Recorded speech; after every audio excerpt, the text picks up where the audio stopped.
පාන්දර 4යි වෙලාව. අද යන්න හදන්නේ ගොඩාක් ලස්සන තැනකට. වීඩියෝ එකේ ඉන්න කොහෙටද යන්නේ කියලා බලමු.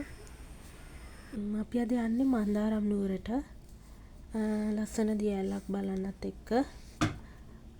මන්දාරම් නුවර හන්දියේ ඉඳලා කිලෝමීටර් 13ක් උඩට යන්න ඕනේ. අපි එතනින් බස් එකක් අරගෙන තමයි ගියේ. ඒ යන අතරාරදී ලස්සන පොඩි පොඩි දිය ඇලි බලන්න පුළුවන්.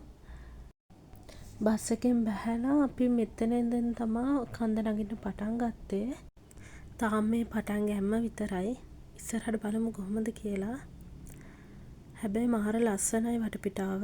හැමතැනම එළවලු වගා කරලාමයි තියෙන්නේ.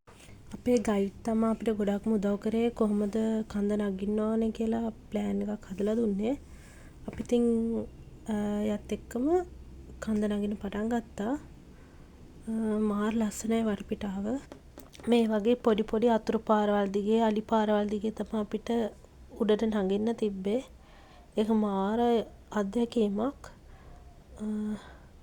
මෙතන පේන්න තියෙනවා පොඩි දිය ඇල්ලක්. පොඩි කිව්වට ඒක පොඩිම නැහැ.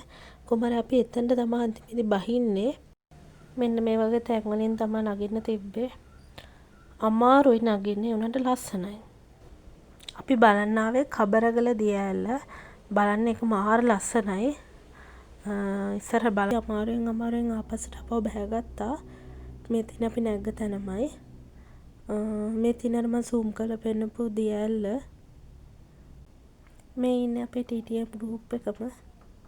මාර ලස්සන අත්දැකීමක්. අපේ ගමන නම් අවසానයි. එනට ඒ ගත්ත අත්දැකීම නම් හැමදාම මතකේ තියෙනවා. ඔයාලත් ගිහින් බලන්න කොහොමද කියලා.